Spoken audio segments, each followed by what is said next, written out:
So, Resident Evil 7 Biohazard, the 2017 kind of FPS-esque game from Capcom, starts anew in the Resident Evil franchise, but again, we are without zombies. You play this guy Ethan looking for his wife Mia. She worked at some company, she's gone missing in Louisiana. You look through his dilapidated house for her. You find her, and then in no time you're shooting at her and shit. She chops off your arm, and you're thinking, okay, isn't this the end of the game? But no, you're just getting shit started, because now you can get limbs reattached in crazy ass ways.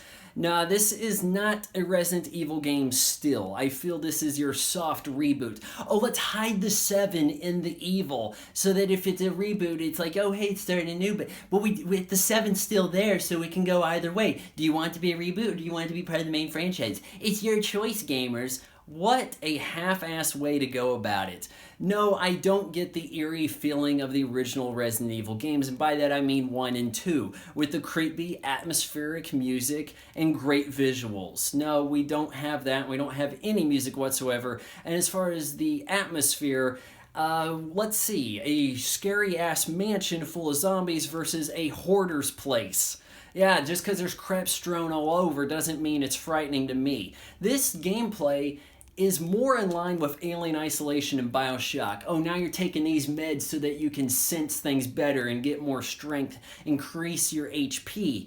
Oh, but you're also kind of sneaking and dodging around, not wanting the big alien, I mean Jack, to find you, because he's also unkillable. That's really what you got here. You got a few boss fights here and there with this guy Jack, but he's mostly harassing you as you walk around his hoarder's wet dream.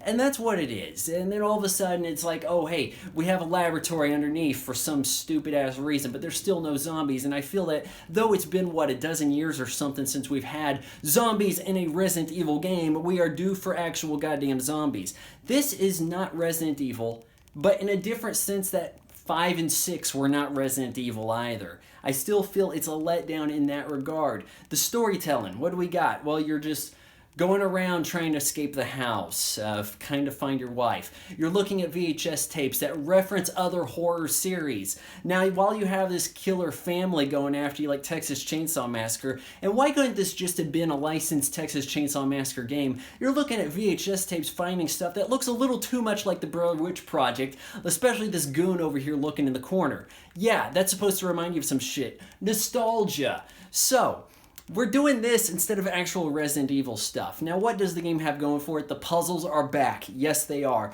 I did enjoy the puzzles. There's some challenge here. I like the shadow puzzle shit. It looks cool. The way it works into the game, pretty interesting stuff. But how is a wall supposed to sense the shadow and then decide to open up the secret passageway? Remember, this is a dilapidated hoarder's house in Louisiana, not a chem lab.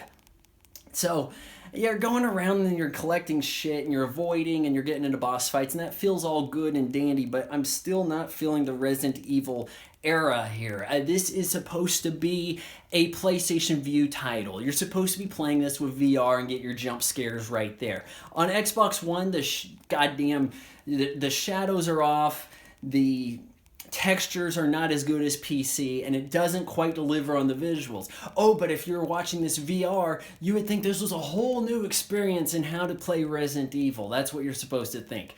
As is, I mean, hell, I'm playing on the Xbox One, and I know this may be a whole different experience if you're doing some kind of Oculus shit on the PC, but I gotta say that despite offering some challenge, and yeah, the boss fights ain't so bad, it's sneaking around, it has its factor, it's still not Resident Evil to me. Like, comment, share, follow, subscribe. Vaughan Jog Vlog is made possible by your support on Patreon. Patreon.com/Vaughan Fry. Because fuck Google.